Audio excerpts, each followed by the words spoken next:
নমস্কার, শুভ সন্ধ্যা। আমাদের সাথে এখন উপস্থিত আছেন একজন বিশেষ মানুষ। তাকে বর্ণনা করার ভাষা, শব্দ কোনোটাই আমার নেই। তার সাথে যে একই ফ্রেমে আজকে বসেছি, এটা আমার পরম সৌভাগ্য। প্রথমে আমি স্যারকে প্রণাম জানাবো। আপামর বাঙালি হৃদয়ের একজন প্রিয় মানুষ, আমারও খুব প্রিয় কাছের এবং প্রিয় শিল্পী। তার কাছ থেকেই আজকে তার জীবনের কিছু মূল্যবান কথা শুনে নেব। স্যার, কিছু বলবেন? হ্যাঁ, প্রথম কথা হচ্ছে যে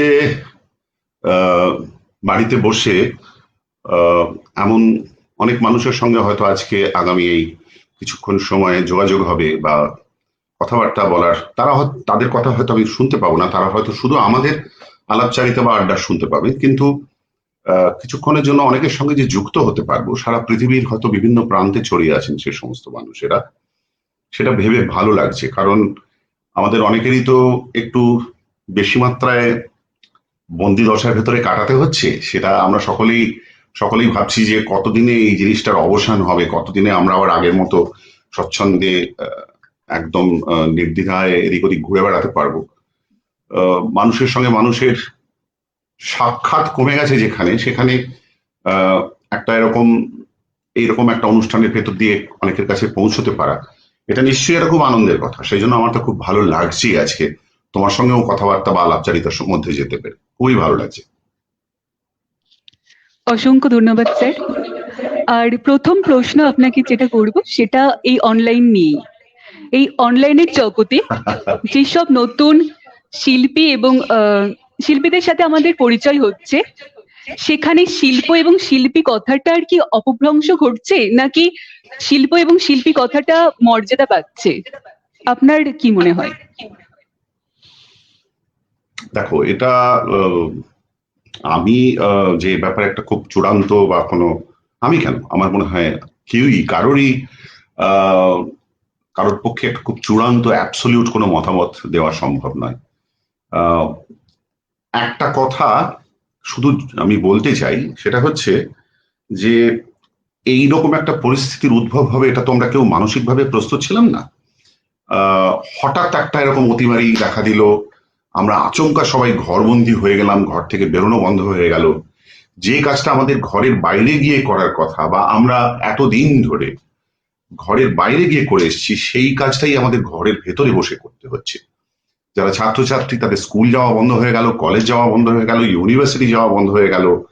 তাদের বাড়িতে বসে হয় ল্যাপটপ বা মোবাইল ফোনের দিকে তাকিয়ে বা ডেস্কটপ কম্পিউটারের দিকে তাকিয়ে কাজ করতে হচ্ছে, পড়াশোনা করতে হচ্ছে। এরকম হরেক রকম কাজ আছে যেগুলো আমরা বাইরে গিয়ে বা অন্য জায়গায় গিয়ে করতাম, সেই কাজগুলো আমাদের ঘরে বসে করতে হচ্ছে। ঠিক যেরকম ভাবে আমরা এই আড্ডা হয়তো একটা কোনো মঞ্চের ওপরে হতে পারতো, আজকে সেটা আমি তোমার সঙ্গে একটা ডিজিটাল ডোমেনে কথা বলছি, রাইট? তো এটার জন্য তো আমরা কেউ প্রস্তুত ছিলাম না। আমি একটা কথা শুধু এর সঙ্গে বলবো যে এই যে সাডেনলি, আমি একটু আমার পরিসরটাকে ছোট করে আনি, কারণ সমস্ত বিষয়ে ছুঁতে গেলে কিন্তু সেটা অনেক ইলাবোরেট হয়ে যাবে, আমি তার মধ্যে যেতে চাইছি। গান বাজনার কথাই আমি বলছি যে এই যে হঠাৎ সমস্ত কিছু গান বাজনার সমস্ত ব্যাপারটাই যে এই ডিজিটাল ডোমেনে চলে এলো, যেটাকে আমরা অনলাইন বলছি, বা সেটা একটা পারফরমেন্স হোক, সেটা একটা গান শেখানো হোক, সেটা একটা মিউজিক অ্যাপ্রিসিয়েশনের ব্যাপার হোক, সবটাই অনলাইন চলে এসছে। এটা কিন্তু আমি সহেলি এটা তোমাকে বলি, এবং আজকে আমাদের এই কথাবার্তা যারা শুনছেন তাদের মধ্যে অনেকেই হয়তো এই ব্যাপারটা সম্পর্কে ওয়াকিবহাল। আমি নিজে ব্যক্তিগতভাবে একটুখানি ওয়াকিবহাল ছিলাম, তার কারণ আমি এই ব্যাপারটা জানতাম যে কি হতে যাচ্ছে। সেটা হচ্ছে অনেক দিন ধরে পৃথিবীর অনেক জায়গায় অনেক মানুষ কি করে এই আমরা অন্য সময় রিয়েল ওয়ার্ল্ডে যে কাজকর্মগুলো করছি সেগুলোকে কি করে ভার্চুয়াল ওয়ার্ল্ডে নিয়ে যাওয়া যায়, এটা নিয়ে কিন্তু অনেক দিন ধরে অনেক মানুষ চিন্তা ভাবনা করছিল। খুব সংক্ষেপে বলি বা সহজ করে বলি যে ধরো এরকম একটা ভাবনা কিন্তু অনেকদিন ধরে অনেক মানুষের মাথায় ছিল। ধরো কথার কথা বলছি, আমি একটা উদাহরণ দিচ্ছি। ধরো কলকাতায় রবীন্দ্র সদনে একটা অনুষ্ঠান হচ্ছে, সন্ধ্যেবেলা 6টা থেকে 8টা, 8:30 অব্দি একটা অনুষ্ঠান হবে। এটা ভাবা হচ্ছিল যে আমরা কি করে এরকম একটা প্রযুক্তিতে যেতে পারি যে যখন অনুষ্ঠানটা কলকাতাতে রবীন্দ্র সদনে ঘটছে, ঠিক সেই সময় সেই অনুষ্ঠানটার প্রেক্ষাগৃহের মধ্যে লোক রয়েছেন, হয়তো 1100 লোক রয়েছেন, তারা অনুষ্ঠানটা দেখছে। কিন্তু কি করে ওই অনুষ্ঠানটাকে একই সঙ্গে পৃথিবীর বিভিন্ন প্রান্তে বিভিন্ন দেশে ছড়িয়ে থাকা বহু দর্শক শ্রোতা আছেন যারা এই অনুষ্ঠানটার সঙ্গে থাকতে চাইছেন বা দেখতে চাইছেন, তাদেরকে অনুষ্ঠানটা লাইভ দেখানো যেতে পারে, রাইট? অর্থাৎ তাদেরকে ভার্চুয়ালি অনুষ্ঠানটা সঙ্গী করে নেওয়া যেতে পারে। এরকম একটা চিন্তা ভাবনা কিন্তু অনেকদিন ধরেই হচ্ছিল সাহিল। এই অতিমারি আসার ফল এবং তার ফলে মানুষের হঠাৎ ঘরবন্দি হয়ে যাওয়ার জন্য যেটা ঘটলো, সেটা হচ্ছে যে ওই যে চিন্তা ভাবনাটা চলছিল, সেটা হয়তো আগামী 5, 7, 10 বছরের মধ্যে সেটা হয়তো আমাদের সামনে এসে পড়তো। সেটা আচমকাই আমাদের সামনে এসে পড়লো। আমি বোঝাতে পারছি? মানে এই যে ভাবনাটা, এটা কিন্তু ছিল অলরেডি। এই নয় যে আমরা হঠাৎ একটা চাপে পড়ে এটার উদ্ভাবন ঘটিয়েছি, তা নয়, এটা ছিল আগে থেকে। কিন্তু এটা এখন অপরিহার্য হয়ে গেল, রাইট? এটা ইন্ডিসপেন্সেবল হয়ে গেল। কারণ আমরা দেখছি, বা এখনো পর্যন্ত দেখছি, যে এই সিস্টেম ছাড়া অন্য কোনো সিস্টেমে আমরা আমাদের সঙ্গে আমাদের দর্শক বা শ্রোতার যোগাযোগ রাখতে পারছি না। এটাই একমাত্র আমাদের কাছে অবলম্বন হয়েছে। সুতরাং এটা কিন্তু আমাদের মাথায় রাখার দরকার। পাশাপাশি তোমার প্রশ্নের উত্তরে আমি আসি, সেটা হচ্ছে যে শিল্প এবং শিল্পী, এই সাবজেক্টগুলো বিরাট বড়। এগুলো নিয়ে খুব চূড়ান্ত কোনো মতামত ওভাবে কিন্তু কেউ দিতে পারে বলে আমি অন্তত মনে করি না। এটা খুব সহজ কথা, আমাদের মেনে নেওয়া উচিত যে ডিজিটাল ডোমেনে আসার ফলে আমরা, এবং প্রযুক্তি আমাদের এখন যেখানে পৌঁছে দিয়েছে, যে ধরনের প্রযুক্তি আমরা আমাদের হাতের কাছে পাচ্ছি, আমাদের হাতের কাছে অ্যাভেলেবল, তাতে এটা ঘটবেই যে আমি যে কোনো একটা জায়গাকেই আমি আমার পারফরমেন্সের জায়গা বানিয়ে তুলতে পারি, তাতে কোনো অসুবিধা নেই কিন্তু। সেটা কবিতা আবৃত্তি হতে পারে, সেটা অভিনয় হতে পারে, সেটা গান হতে পারে, সেটা ছবি আঁকা হতে পারে, হোয়াট এভার। কিন্তু আমি ঘরে বসে যদি একটা কোনো কিছু করতে যাই, আমি খুব সিম্পলেস্ট ফরম্যাটে বলছি, আমি যদি ঘরে বসে একটা গান করতে চাই, আমি একটা ফেসবুকে বা অমুক জায়গাটা লাইভ করে দিতে পারি, ঠিক আছে? অতএব এই অনুষ্ঠানের অর্গানাইজার আমি, এবং আমি আমার শ্রোতা বা দর্শকদের সঙ্গে আমি কন্ট্যাক্ট স্থাপন করতে পারি। আমাকে প্রযুক্তি সেই অ্যাডভান্টেজটা দিয়েছে। সুতরাং সেই অ্যাডভান্টেজ বা সেই প্রযুক্তির সাহায্য কেউ নিয়ে যদি তার নিজের শিল্পকর্ম মানুষের সঙ্গে ভাগ করে নিতে চায়, তাকে শোনাতে চায় বা দেখাতে চায়, তার মধ্যে কোনো অভিযোগের জায়গা থাকতে পারে বলে আমি মনে করি না। এটা হতেই পারে। ভালো তো, তার মধ্যে অনেক ভালো জিনিস হচ্ছে। এইবার তার মধ্যে তুমি যদি গুণগত বিচারের কথা বলতে যাও, সেটা ডিজিটাল ডোমেন থাকলেও হবে, না থাকলেও হবে, সে বিচার তো একটা হতেই পারে। কিন্তু সে বিচারের মালিককে, সে বিচার কে করবে? সে বিচার যারা শুনছেন বা যারা দেখছেন, দর্শকই কাউকে, দর্শক বা শ্রোতারাই কারোর গান বা কবিতা বা তার কোনো পারফর্মিং আর্ট অ্যাপ্রিসিয়েট করেন, তাকে সম্মান জানান, শ্রদ্ধা জানান। যার গান বা কবিতা হয়তো ভালো লাগে না, যার পারফর্মিং আর্ট হয়তো ভালো লাগে না, দর্শক বা শ্রোতা তাদেরকে হয়তো ততখানি পরিসর দেন না। এটা হতেই পারে। কিন্তু এটা নিঃসন্দেহে বলাই যেতে পারে যে এই মুহূর্তে আমরা এই অনলাইন বা এই ডিজিটাল ডোমেনের ভেতরে যেভাবে ঘোরাফেরা করছি, মানুষ নিত্যদিন যত রকমের চিন্তা ভাবনার প্রয়োগের মধ্যে ঘটাচ্ছেন, তাতে কিন্তু শিল্পী, শ্রোতা এবং দর্শক, তাদের মধ্যে একটা নিরন্তর একটা ইন্টারাকশন ও যোগাযোগ তৈরি হচ্ছে। কিন্তু এটা কিন্তু আগে কখনো ছিল না, এটা তৈরি হচ্ছে। এটা কিন্তু একটা বিরাট ওলট পালট আসছে, এবং আগামী দিনে কিন্তু আরো অনেক পরিবর্তন হবে। এটা যেন কেউ কখনো মনে না করেন সহেলি, যে আজ থেকে 20 বছর, 30 বছর, 40 বছর আগে আমরা যে পদ্ধতি যেরকম ভাবে করতাম আজও সেটা হবে, তা কিন্তু হবে না কখনো। আমাদের এই পরিবর্তনগুলোকে অ্যাকসেপ্ট করতে হবে। কিন্তু এইবার এটাই আমাদের কাছে সমস্যা হয় যে কিছু কিছু পরিবর্তন আমরা মন থেকে অনেক সময় একটু অ্যাকসেপ্ট করতে পারি না। কিন্তু নতুন সময় নতুন প্রযুক্তি আসবে, নতুন ভাবে তার প্রয়োগ হবে, এবং নতুন প্রয়োগের ভেতরে মানুষ নিজের মতো করে তার শিল্পকলা প্রদর্শন করার জায়গা খুঁজবে, সে তার মতো করে তার শ্রোতা বা দর্শকের সঙ্গে যোগাযোগ স্থাপন করার চেষ্টা করবে। It's an open world. পৃথিবীর সঙ্গে পৃথিবীর যোগাযোগ এখন সম্পূর্ণ খুলে গেছে।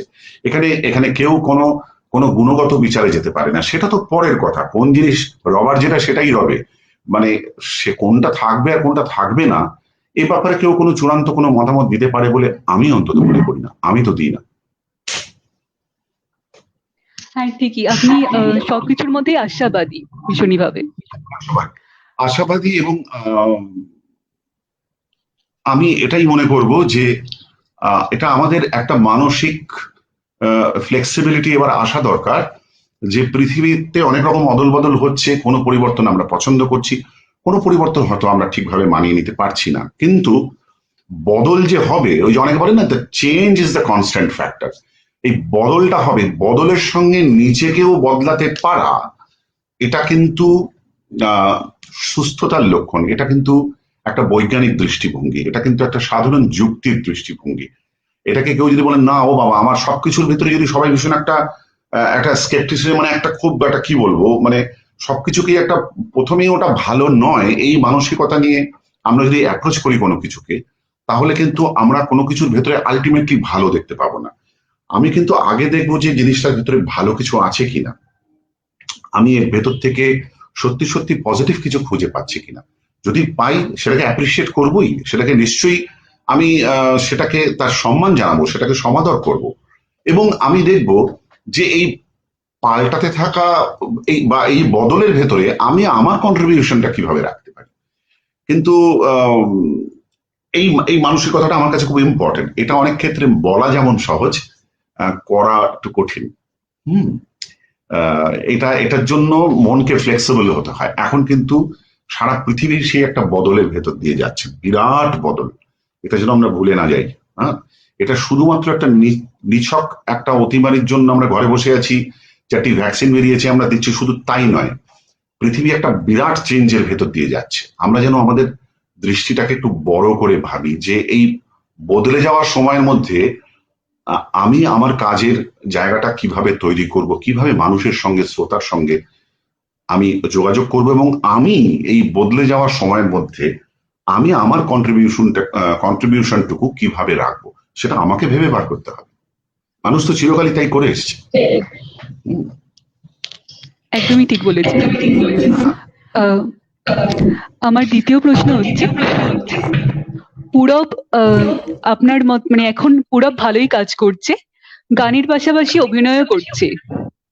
তো একটা আর্টিকেলে দেখছিলাম যে ছোটবেলায় ও স্কুলে লায়ন কিং এ স্কার হয়েছিল, তো পূরব আপনাকে দেখেই বড় হয়েছে, তো পূরবকে আপনি কিভাবে উৎসাহিত করেন?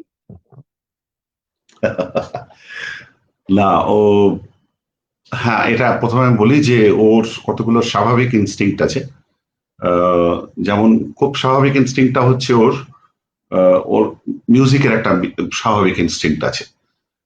এটা তো নিশ্চয়ই মানবে সহেলি এবং যারা আজকে আমাদের আড্ডায় অংশ নিচ্ছেন। এটা আমি সকলকেই বলছি যে খুব ন্যাচারাল একটা ইনস্টিংক্ট না থাকলে কিন্তু কোনো শিল্পকলার ভেতরে যাওয়া যায় না, মানে সেটা থাকতেই হয়। আমার সৌভাগ্য যে ঈশ্বর, ওটা তো ঈশ্বরের দান, ওটা ঈশ্বর যাকে দেন তার ভেতরে থাকে, যার ভেতরে নেই তার ভেতরে নেই কিন্তু। হ্যাঁ, তো আমার সৌভাগ্য যে পূরবের মধ্যে ওই ইনস্টিংক্টটা আছে। ছোটবেলা থেকে ওর কি ব্যাপার ছিল আমি সেই ব্যাপারগুলো একটু বলি। সেটা হচ্ছে যে প্রথমেও কিন্তু ওর গান বাজনা করবে ঠিক আছে, এবং তো ওর কিন্তু নজর প্রথমে ছিল এবং ধ্যান প্রথমে যেটা, সেটা হচ্ছে গিটার বাজানোর প্রতি। তো আমি প্রথম দিকে ব্যাপারটা খুব অতটা, আমি যে সত্যি বলছি ওকে যে খুব সিরিয়াসলি ওকে নিয়ে ভাববো এরকম আমি হয়তো করিনি হয়তো।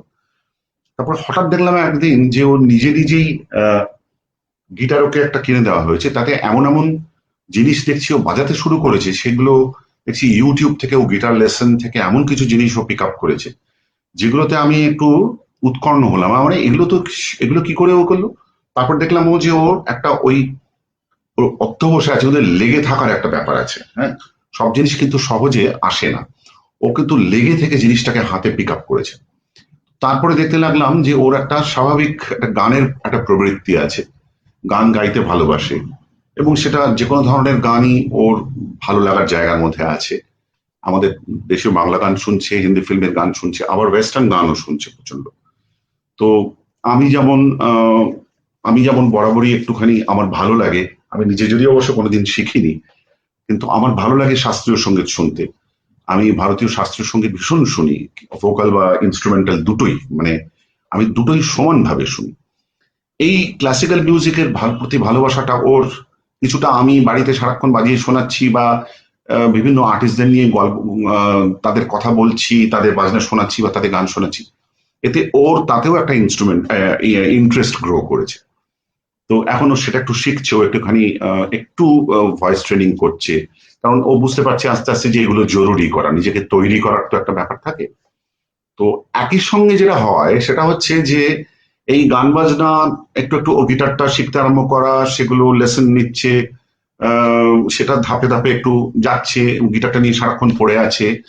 গানটা আগে অতটা রিলিজিয়াসলি অতটা রেয়াজ বা প্র্যাকটিস করছিল না, সেটা এখন ইদানিং একটু করতে আরম্ভ করেছে, কারণ বুঝেছে যে ওটা ছাড়া চলবে না। শুধু শুধু প্রতিভা দিয়ে খুব বেশি দূর যাওয়া যায় না, কিন্তু হ্যাঁ, পরিশ্রম করতে হয়। তো সেটাও বুঝতে পেরেছি, সেজন্য আরেকটু সময় দিচ্ছে, আরেকটু প্র্যাকটিস করছে। এর পাশাপাশি হ্যাঁ, এবং এইটা সূত্রে আগে বলিনি, যে এই গান বাজনার সূত্রে ওর স্কুলে তুমি যেটা উল্লেখ করলে যে লায়ন কিং এর একটা ওদের একটা অপেরা স্টাইলে ওদের স্কুলে করা হলো। তো লায়ন কিং আমি ছোটবেলাতে আমি নিজে ব্যক্তিগতভাবে লায়ন কিং দুবার স্টেজ শো দেখেছি, আমার সৌভাগ্য হয়েছে আমেরিকাতে দেখার, এবং সেটা একটা আনফরগেটেবল এক্সপিরিয়েন্স, অসাধারণ। আমি দুর্ভাগ্য যে পূরবকে আমি লায়ন কিংটা আমেরিকাতে দেখাতে পারিনি। ওরা ফিল্মটা দেখেছে, কিন্তু ব্রডওয়ের যে শোটা হয় সেটা আরো সাংঘাতিক, মানে সেটা ভোলা যায় না, সেটা একটা এত অসাধারণ পারফরমেন্স। তো ও কিন্তু স্কুলে একটু গান বাজনা করা ইত্যাদি সূত্রে একটুখানি ওর মানে যা হয় আর কি, স্কুলে একটু নাম টাম হয়েছিল। তো ও যে স্কুলে পড়াশোনা করেছে, সেই সেখানে এই ধরনের কালচারাল অ্যাক্টিভিটিসকে প্রচন্ড উৎসাহ দেওয়া হয়।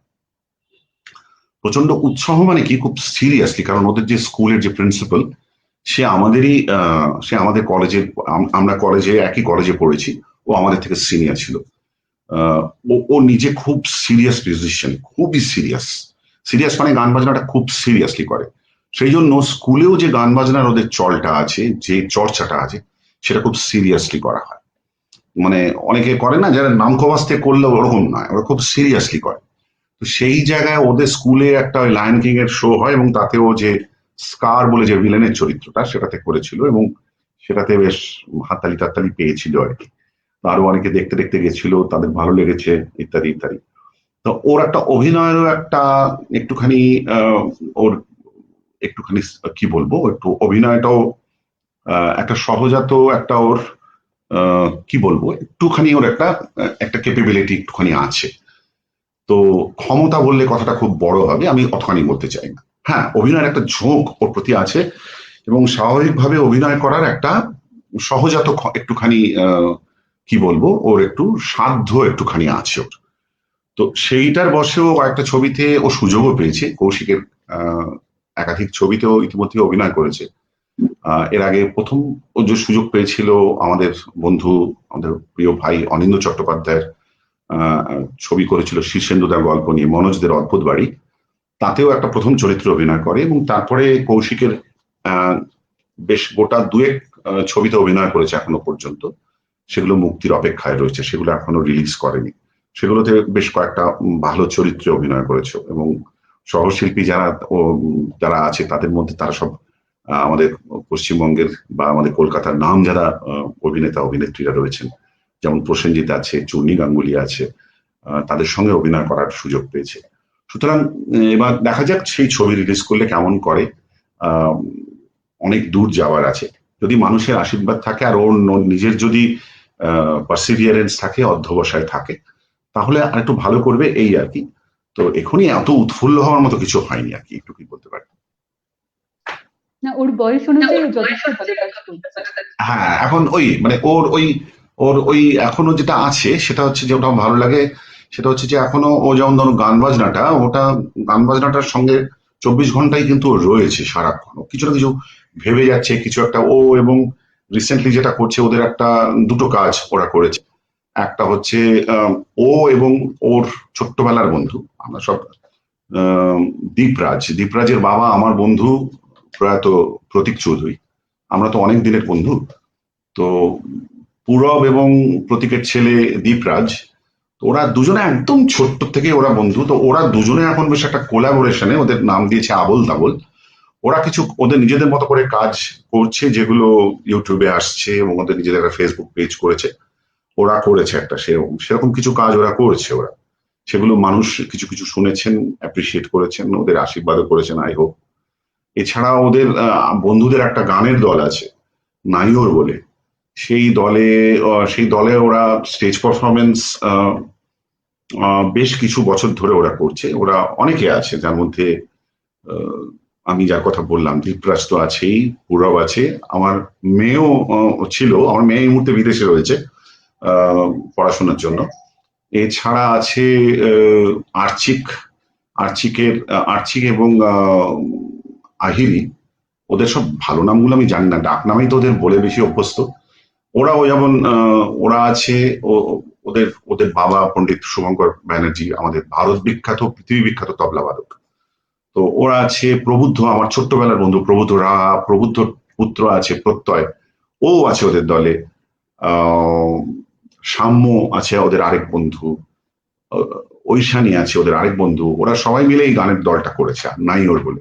ওরাও টুকটাক পারফরমেন্স করছে, ভালো। ওরা সব নানা রকমের গান ওরা প্রেজেন্ট করে, বাংলা গান। ওরা কিন্তু স্ট্রিক্টলি বাংলা গান করে, এবং ওরা কিছুদিন আগে একটা নতুন গান রেকর্ড করেছে, যেটা ওরা অতি সম্প্রতি লঞ্চ করলো।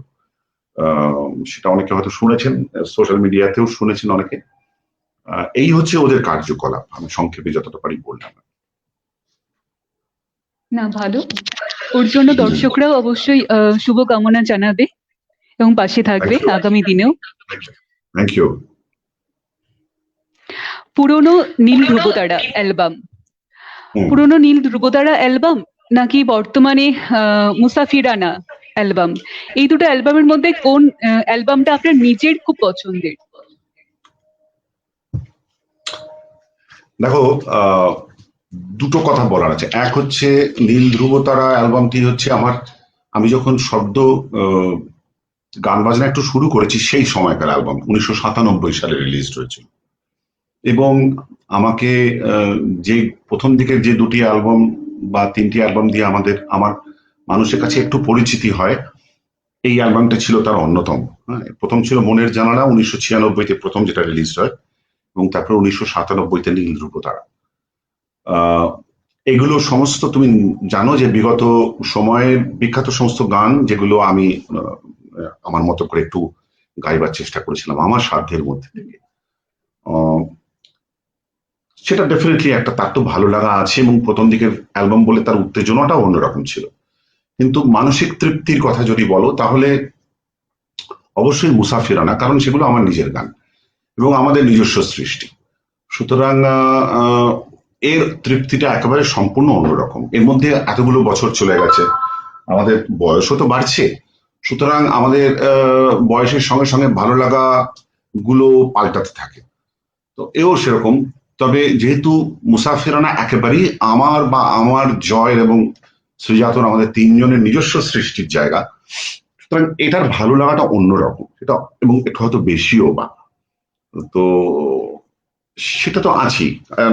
এই কাজগুলো আমাদের একটু নিরীক্ষামূলক কাজ বলে, এগুলোতে আমাদের নিজেদের ভাবনা চিন্তার প্রয়োগের জায়গাটা একটু বেশি, সুতরাং সেটা আমার ব্যক্তিগতভাবে ভালো লাগে বেশি। ওই অ্যালবামগুলোতে আগে যে অ্যালবামের কথা তুমি বললে, নীল ধ্রুবতারা বা এগুলো তো মানুষ জানতো সে গানগুলো, কিন্তু মুসাফিরানা তো নতুন সৃষ্টি, এবং সেই জন্যই অনেক বেশি তৃপ্তির জায়গাও বটে এবং অনেক বেশি চ্যালেঞ্জিংও বটে। মুসাফিরানার একটা গান, যেটা হচ্ছে ওই গানটার মধ্যে কিছু উর্দু শব্দ প্রয়োগ করা হয়েছে, উর্দু ভাষা, যেটা হচ্ছে একলা দিন চিঠি এসে বসে আছে খামে। একলা দিন রিশতাহীন চিঠি এসে পড়ে আছে খামে। ওই গানটা আমি আপনার কাছে শুনবো। আমি মনে হয় দর্শকরা একটা গান শুনলে ভালো লাগবে, দর্শকদেরও। আমি একটু আর এই গানটা আপনার প্রিয় কেন?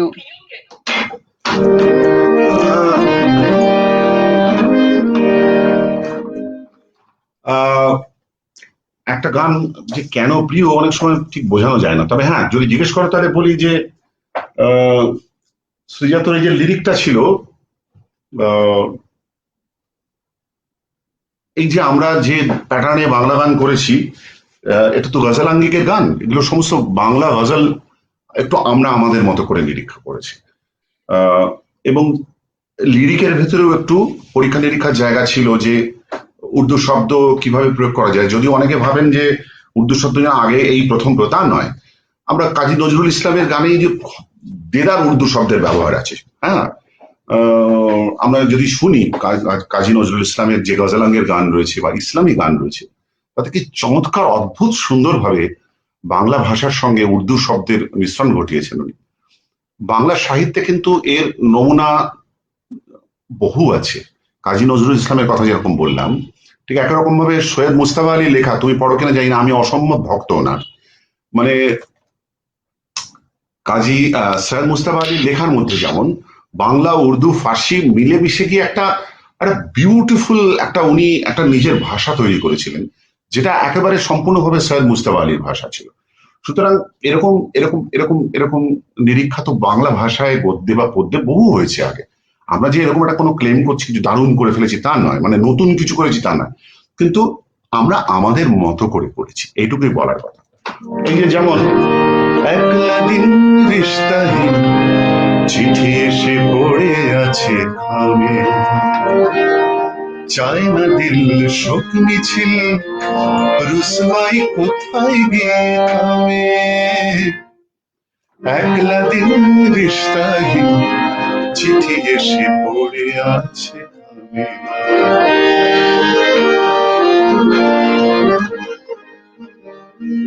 অন্য লোক দিচ্ছে চোখ, দিতে পারে মন ভাঙানি হাওয়া, অন্য লোক দিচ্ছে চোখ, দিতে পারে মন ভাঙানি হাওয়া,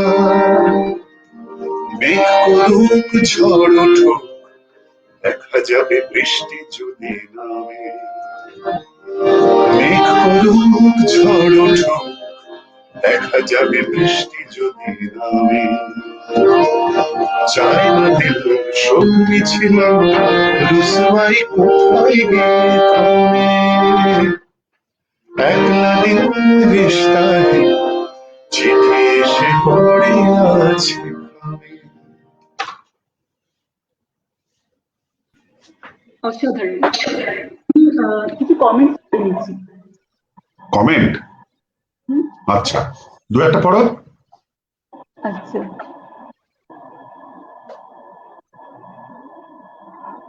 রঞ্জনা চট্টোপাধ্যায় লিখেছেন প্রণাম জানাই।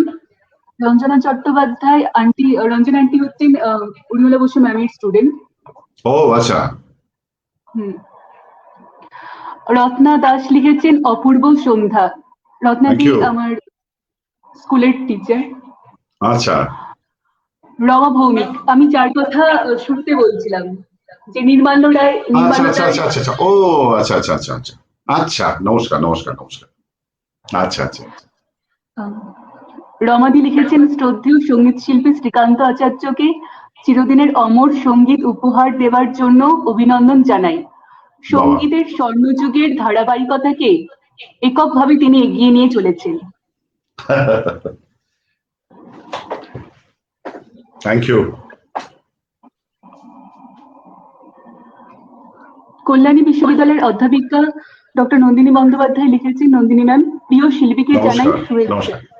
নমস্কার নমস্কার নমস্কার।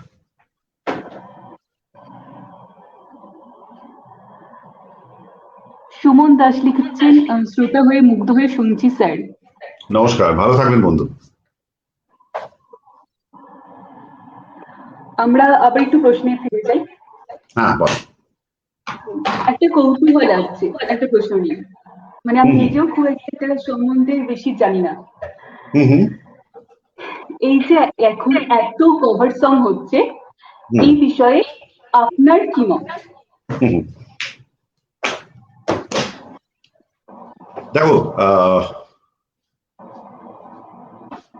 এসব আমি সত্যি কথা বলছি, আমিও বিশেষ কিছু ভালো করে জানি না এগুলো সম্বন্ধে। হ্যাঁ, আহ, এখন অনেক রকম শুনি, কাভার সং, ম্যাশ আপ, হ্যাঁ, এরকম নানা রকমের টার্ম, এগুলো আহ, আমরা ভাই অত বাংলা মানে অত জানি না। হ্যাঁ, আমরা শুনতাম আগে রিমেক। হ্যাঁ, তো এবং একটা সময় রিমেক কথাটাকে অনেকে খুব অবজ্ঞার চোখে, একটু হয়তো বিদ্রুপাত্মক আহ ঢঙেও কথাটা বলতেন।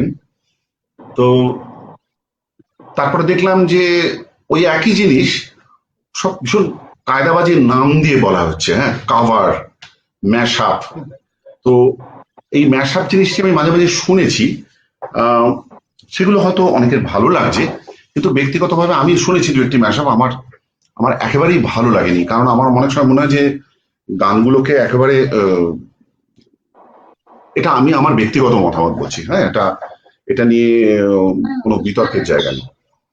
যে ম্যাশআপ জিনিসটা আমি শুনেছি, কিন্তু সেগুলো আমার মনে হয় না খুব দারুণ কোনো সাংগীতিক চিন্তা ভাবনার প্রকাশ তার মধ্যে আছে। আমি যে গুটি দু একটি ম্যাশআপের, আমি ওগুলোর ভক্ত নই, সেই জন্য আমার ওগুলো সম্পর্কে খুব একটা কোনো কৌতূহল নেই সত্যি কথা বলতে।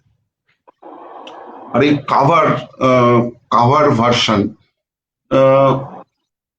এই এটাকে যাই নাম দেওয়া হোক না কেন, এগুলো এগুলো যে ধরনের কাজ, এ ধরনের কাজ কিন্তু আগেও হয়েছে। হ্যাঁ, এটা ভাবার কোনো কারণ নেই যে এরকম প্রথম হচ্ছে, এ ধরনের কাজ আগেও হয়েছে।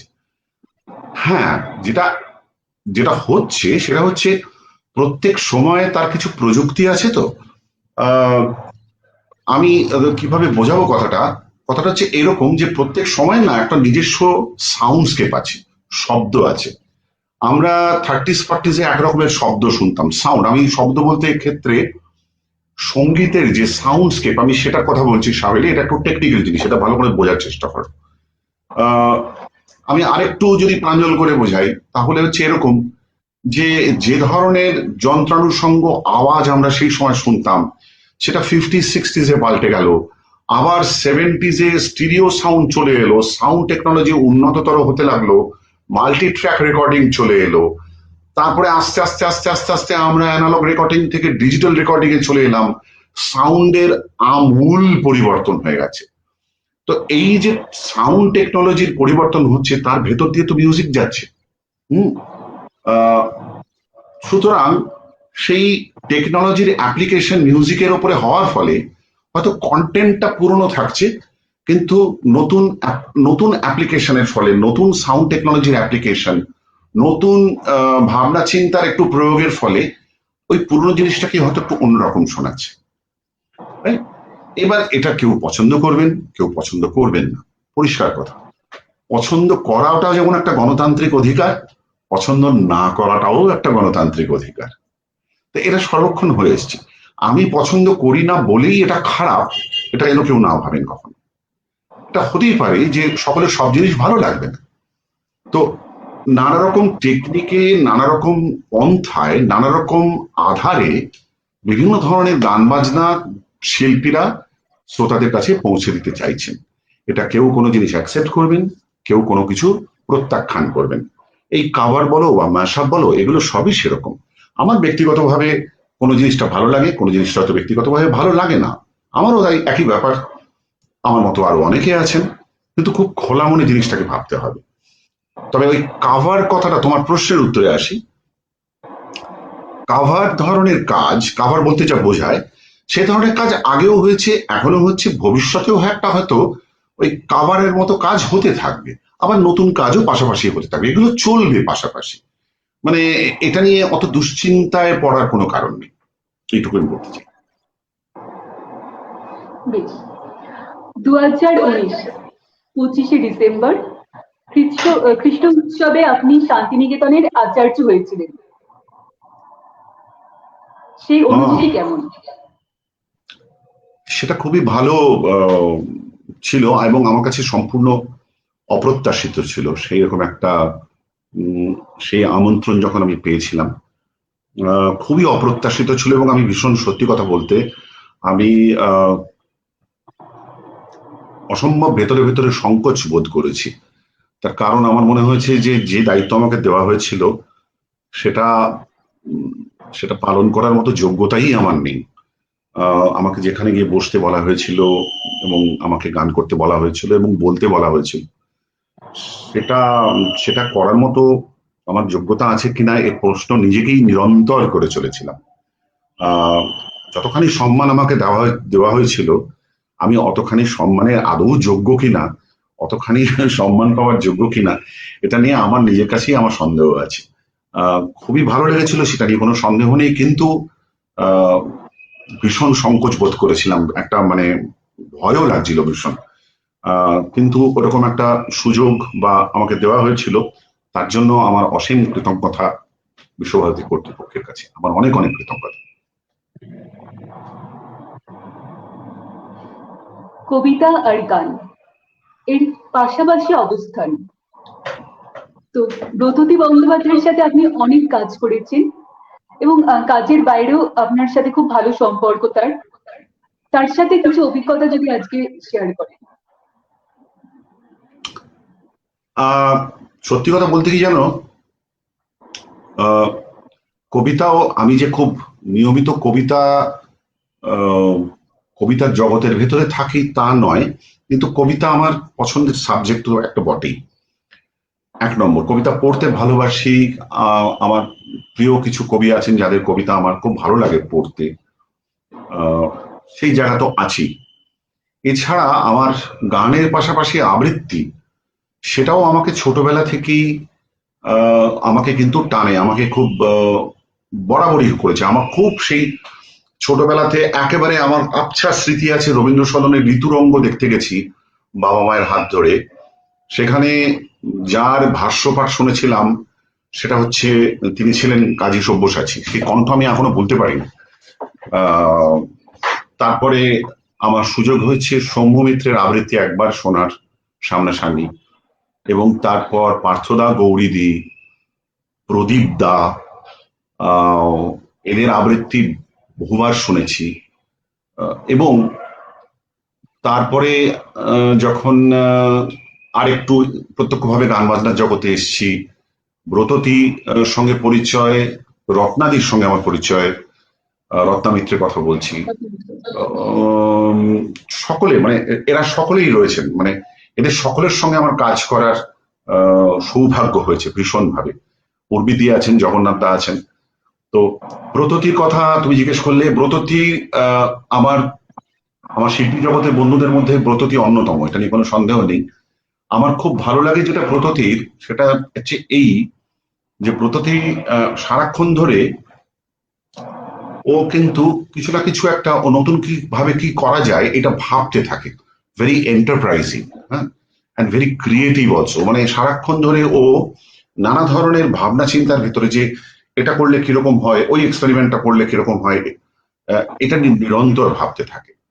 তো ব্রততীর সঙ্গে ব্রততী আমার খুব সৌভাগ্য যে ব্রততীর একটি কাজ যেমন আমি করেছিলাম করিও কোমল বলে, যেখানে জয়দার লেখা আমি এবং ব্রততী পাঠ করেছিলাম এবং জয়দাও বলেছিলেন তার মধ্যে। সেটি পরে সিডি আকারে বেরোয়। সেই কাজটা করে খুব ভালো লেগেছিল আমার। সেটা সম্পূর্ণভাবে ব্রততীর কাছে। সুনীলদার কবিতা বলেছিলাম আমি আমার ব্রততী। এবং তারপরে আমরা যেটা করেছি বিগত বেশ কয়েক বছর ধরে, ব্রততী রক্তকরবীর পরিকল্পনা করেছিল। আমরা রক্তকরবীর একটা পাঠ অভিনয় করেছি স্টেজে, যেটা একাধিক শো করেছি আমরা, এবং যেটা আমরা বিদেশেও শো করেছি, আমরা সিঙ্গাপুরেও শো করেছি সেটা।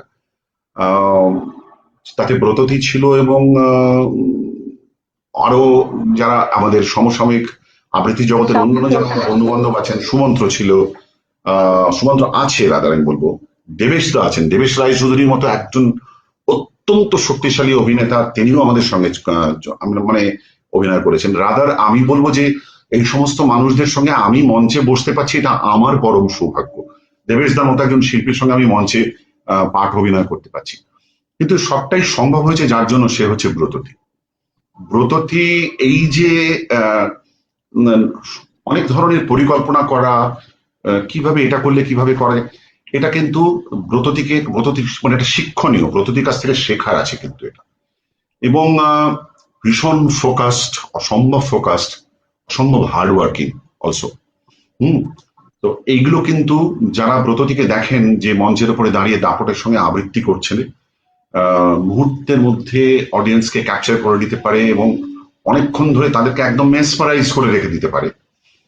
বন্ধুরা এটা জানবেন যে এর পেছনে কিন্তু দীর্ঘ পরিশ্রম আছে, অনেক পড়াশোনা আছে, অনেক সাধনা আছে।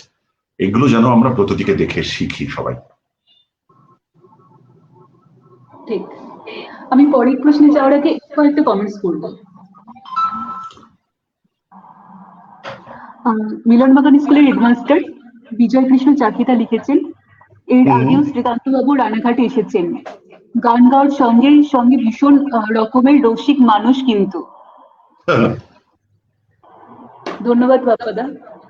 Thank you.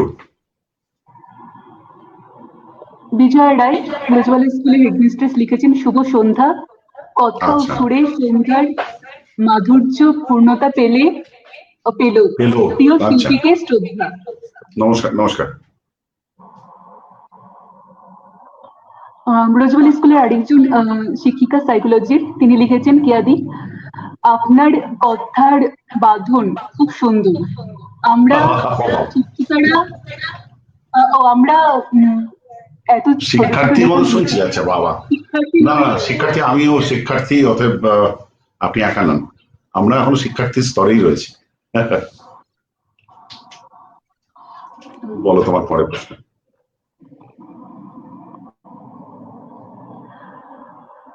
প্রচুর কমেন্টস করেছে, স্যার পরে দেখে নেবেন, কারণ এত লেখাগুলো ছোট ছোট তো। হ্যাঁ হ্যাঁ, এখন ওটা লেখা কমেন্টস থাকুক, তুমি বলো পরের প্রশ্ন বলো। মেঘপিওলির ব্যাগের ভেতর মন খারাপের দিস্তা, মন খারাপ হলে কুয়াশা হয়, ব্যাকুল হলে তিস্তা।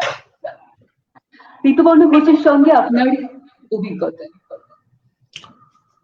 ও, এটা তো একটা মানে কি বলবো, আমার আরেকটা পরম পাওয়া।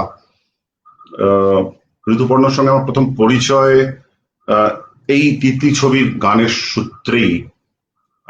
প্রথম যখন সুযোগ পেলাম, এই ছবির সঙ্গীত পরিচালক ছিল আমাদের আরেক দীর্ঘদিনের বন্ধু দেবজ্যোতি মিশ্র।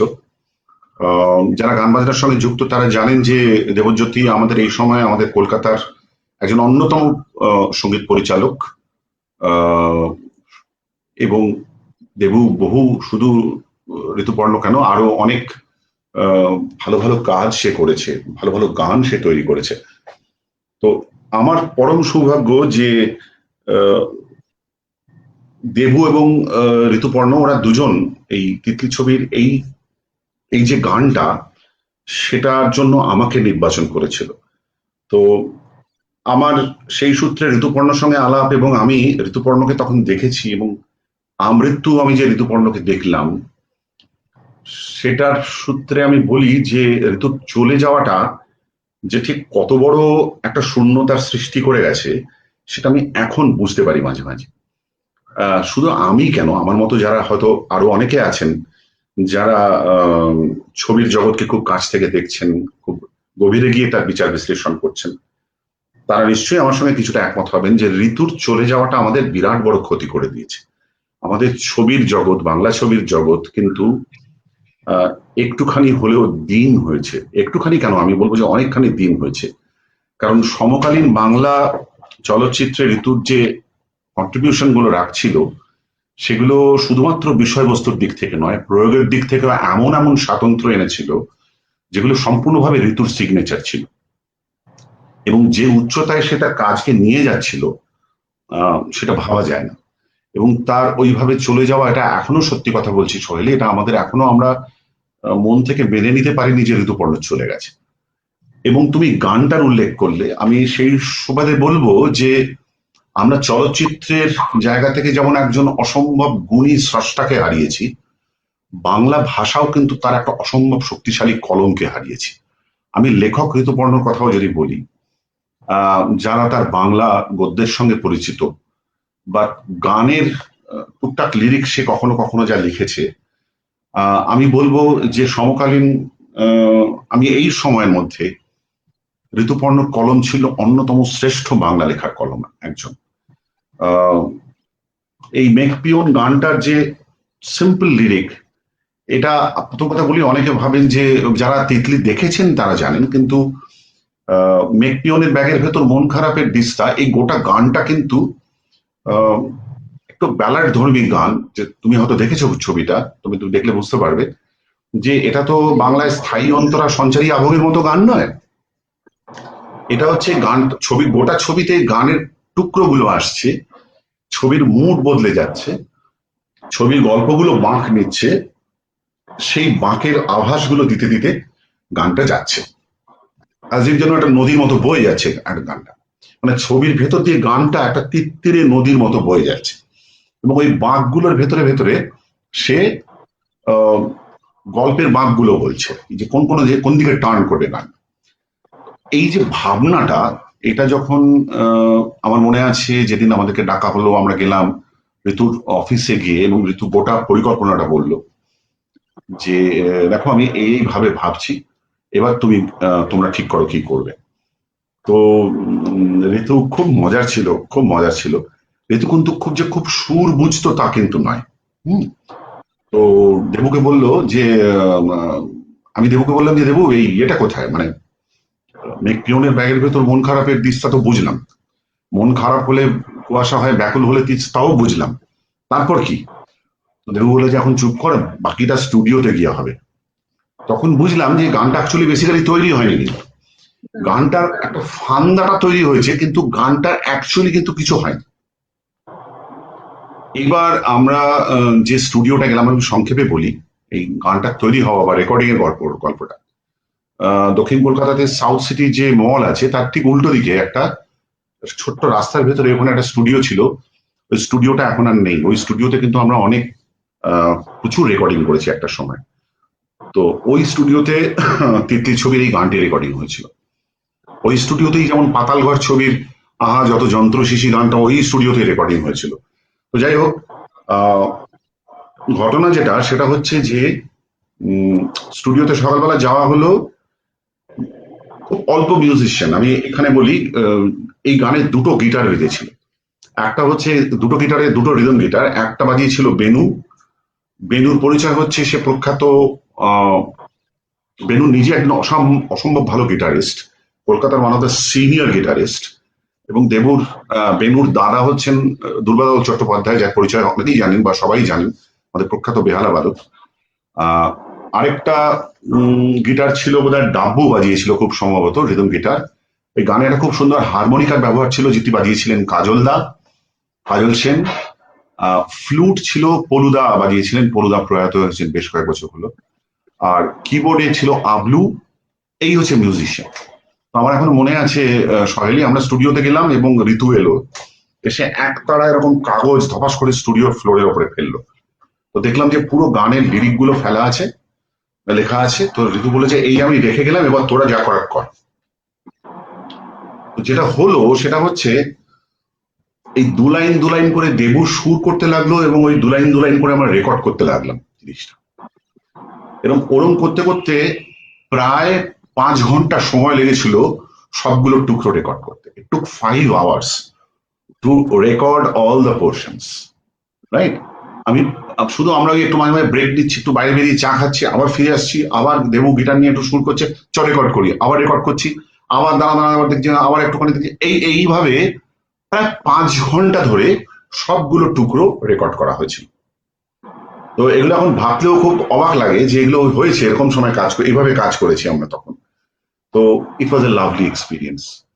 তো ঋতুর সঙ্গে তারপরেও কাজ করেছি, খেলা ছবিতে কাজ করেছিলাম, সেখানেও ঋতু একটা বড় সুন্দর থিম সং লিখেছিল। খেলা খেলা দিয়ে শুরু, খেলতে খেলতে শেষ, কেউ বলেছিল ছিছি, কেউ বলেছিল বেশ, কেউ বেসেছিল ভালো, কেউ খুঁজেছিল আলো, কেউ আলো খুঁজে পায়নি বলেই হয়তো নিরুদ্দেশ।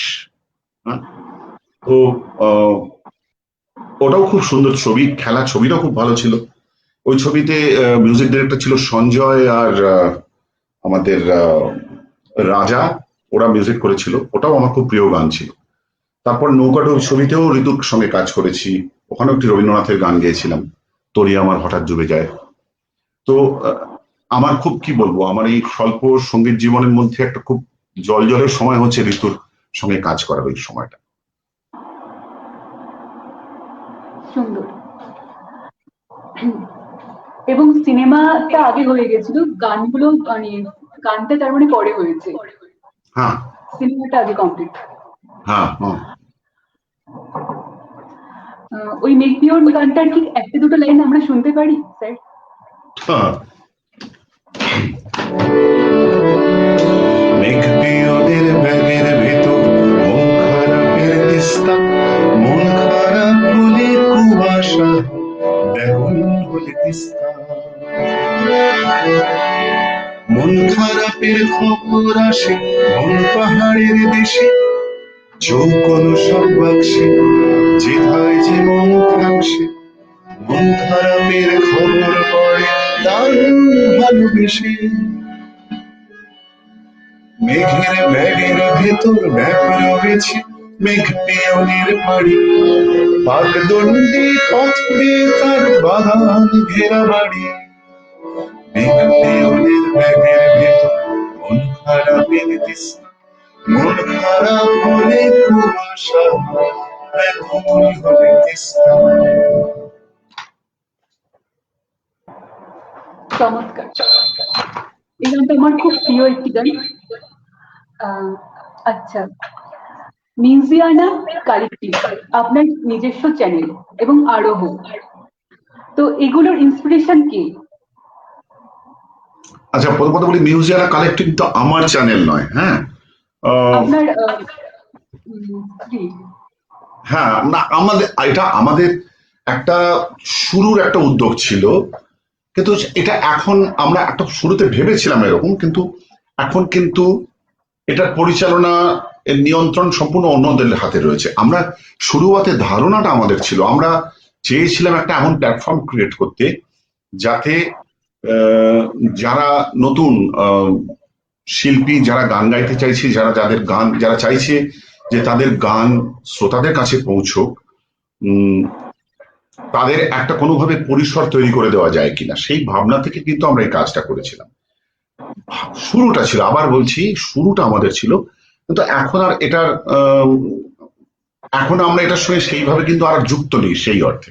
এটা এখন এটা এখন একটা বড় আকার নিয়েছে এবং অন্য কিছু মানুষ তারা এটাকে নিয়ন্ত্রণ করছে, কিন্তু ভাবনাটা আমাদের শুরুতে এটা ছিল। কারণ এটা তো মানবে সহেলেই, সেটা হচ্ছে যে যত দিন যাচ্ছে এটা একটা খুব ক্রাইসিসের জায়গা হচ্ছে, যে নতুন যারা শিল্পী, যারা শ্রোতাদেরকে তাদের গান শোনাতে চায়, তারা কিভাবে কোথায় তাদের গানকে রাখবে যেখানে শ্রোতা এবং আর্টিস্টের ভেতরে একটা ব্রিজিং হবে। আগে নয় একটা ক্যাসেট ছিল, আগে একটা সিডি ছিল, দোকানে গেলে একটা সিডি কিনে আনতে পারতাম, কিন্তু সিডিও উঠে গেছে, ক্যাসেটও উঠে গেছে, ক্যাসেট তো অনেকদিন আগেই গেছে। এবার শ্রোতার সঙ্গে শিল্পীর সংযোগটা হচ্ছে কোনখানে, অতটা জায়গা দরকার। কারণ এটা নিশ্চয়ই মানবে যে এই সময়ে একটা শ্রোতাদের বড় অংশ এই ডিজিটাল ডোমেইনে এখনো পর্যন্ত গান বাজনা কিভাবে শুনতে হয় সেটা সম্পর্কে খুব একটা ভালোভাবে ওয়াকিবহাল নন তারা। হ্যাঁ, তারা এখনো ডিজিটাল ডোমেইনে খুব একটা সড়গড় হয়ে উঠতে পারেনি। আমার ছেলে মেয়ে বয়সী যারা রয়েছে তারা জানে, তাদের কোনো অসুবিধা হয় না। কিন্তু আমি অনেক লোককে জিজ্ঞাসা করি, করি যে তারপরে, আচ্ছা আপনার কোনো গান শুনতে পাচ্ছেন না তো এখন কোথায় খুঁজছেন গান? আপনি জানেন কোথায় আমাদের গান পাওয়া যায়? না সেটা না জানি না। তাহলে আমি গান বাজনা করে যাচ্ছি, কিন্তু আপনি জানেন না কোথায় গানটা পাওয়া যায়। বোঝাতে পারছি কথাটা? এই ভাবনা জায়গা থেকে, কারণ এটা কিন্তু একটা বড় ক্রাইসিস।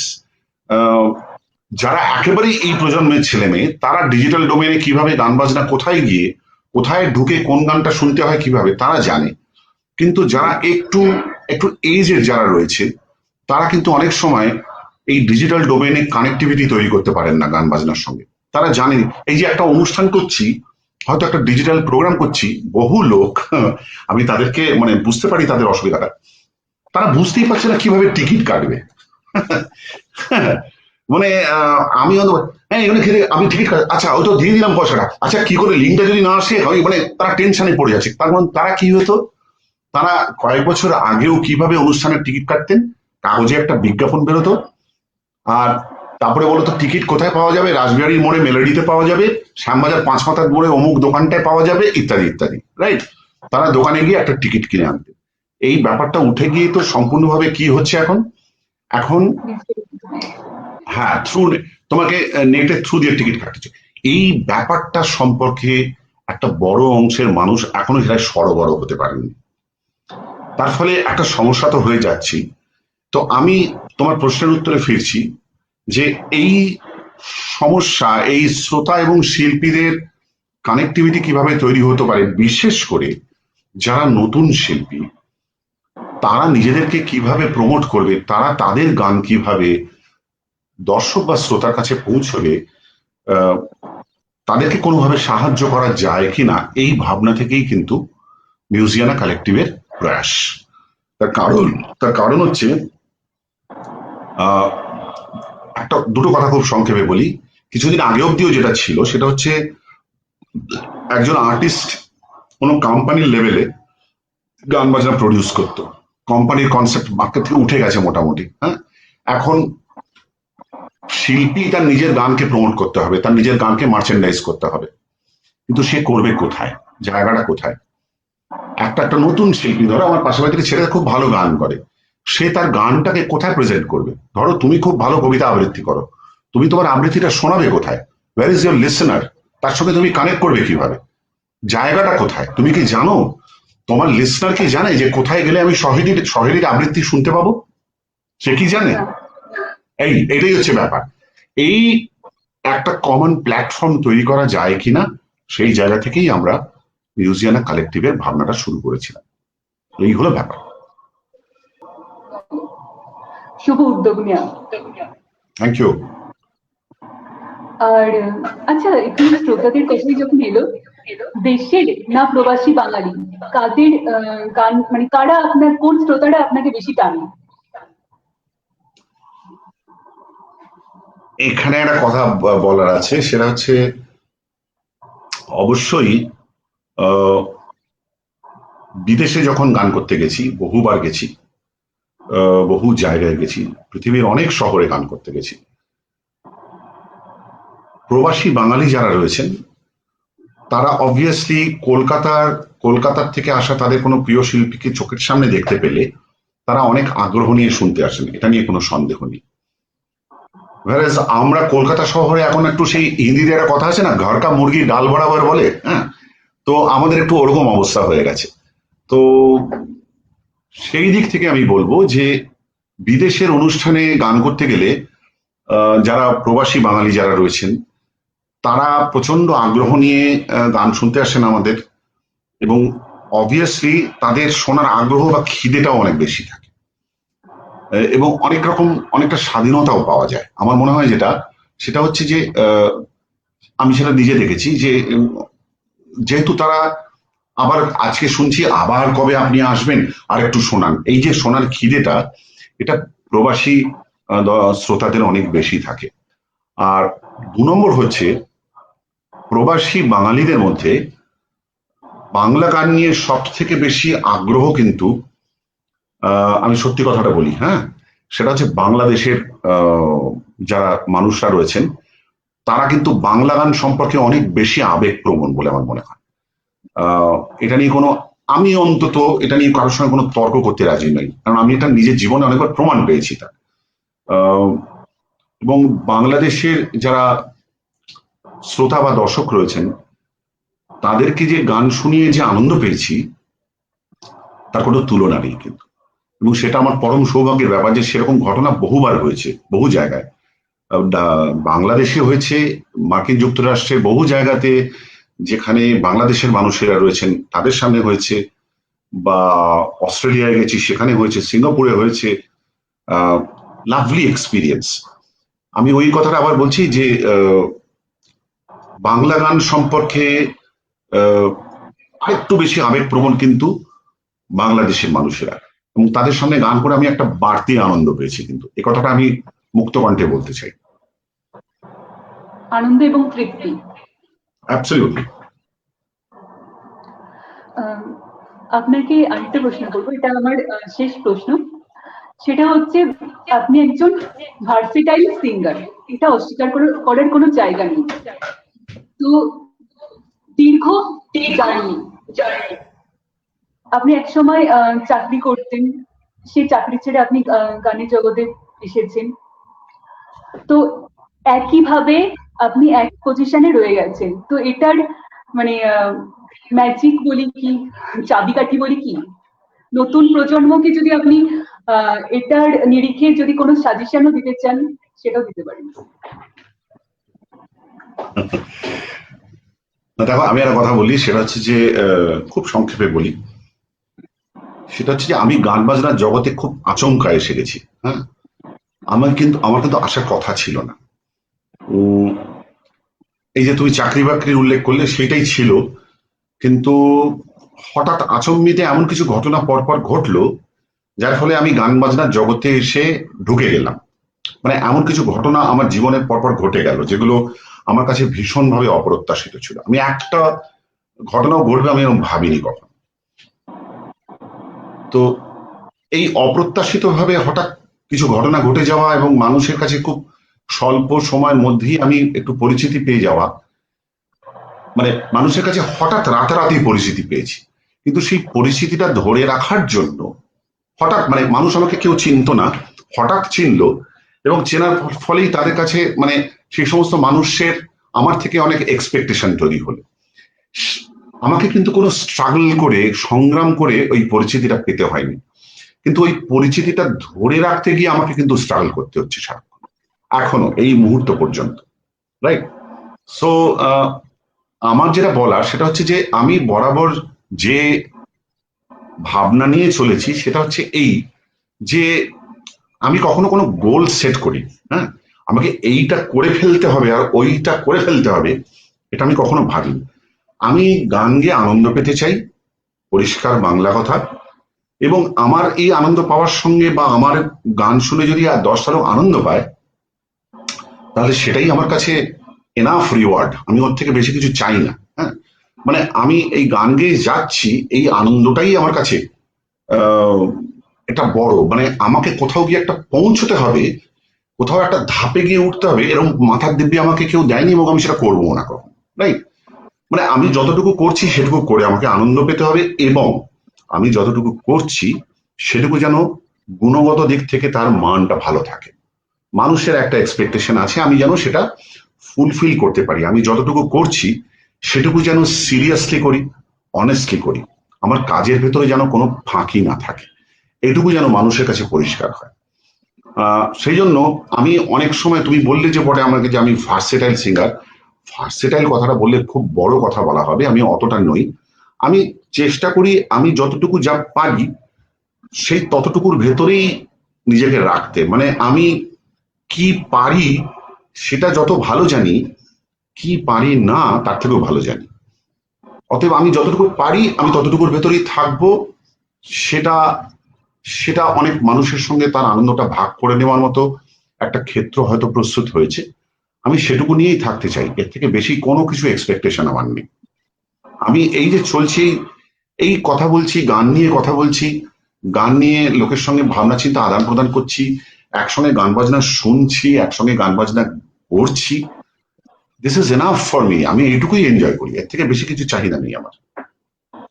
ঠিকই, মানে আপনার কথাতে একটা লাইন মনে পড়লো যে সুখ প্রত্যয়ের সামগ্রী, আনন্দ প্রত্যয়ের অতীত। অ্যাবসলিউটলি, এইটাই হচ্ছে, মানে এর থেকে প্রিসাইজলি আর বলা যায় না। হ্যাঁ, এইটাই হচ্ছে কথাটা, তুমি মানে মক্ষম কথাটা তুমিই বলে দিলে অ্যাকচুয়ালি। তো আপনার সাথে 1 ঘন্টা আলাপচারিতায় মানে আমি থ্যাংক ইউ। নিজে মুগ্ধ হয়ে শুনেছি। আমার দর্শকদেরও অবশ্যই খুবই ভালো লেগেছে। আশা আর করি, আশা অসংখ্য করি। ধন্যবাদ স্যার, এরকম একটা সবাইকে সন্ধ্যা আমাদের উপহার দেওয়ার জন্য। স্যার, সবাইকে সবাইকে নমস্কার। যারা পৃথিবীর অনেক প্রান্ত থেকে হয়তো শুনছেন, আমাদের দেশে আছেন, হয়তো বিদেশ থেকেও শুনছেন অনেকে, সবাইকে বলছি ভালো থাকবেন, সুস্থ থাকবেন, আর মনের জোর রাখবেন, ভয় পাবেন না। আমাদের কিন্তু এই সময়টা থেকে বেরোতে হবে, আমাদের অযথা যেন আতঙ্কিত না হই এবং আতঙ্ক না ছড়াই। হ্যাভ কনফিডেন্স, আমাদের এই সময় থেকে বেরোতে হবে, আমাদের জীবনের ছন্দে আবার ফিরতে হবে। কারণ বন্ধুরা, একটা কথা আমাদের এই সুযোগে, তুমি সহেলি, আমি তোমার কাছ থেকে অনুমতি নিয়ে বলছি যে অবশ্যই আমাদের আমাদের কিন্তু খুব তাড়াতাড়ি আমাদের আগের রিদমে ফিরতে হবে। আপনারা নিশ্চয়ই কথাটা নতুন করে আর বলে বোঝানোর প্রয়োজন নেই যে আরো অনেক ফিল্ডের মতো গান বাজনার ফিল্ডে আমাদের যে সমস্ত বহু মানুষ আছেন যারা কিন্তু চরম সংকটের মধ্যে আছেন।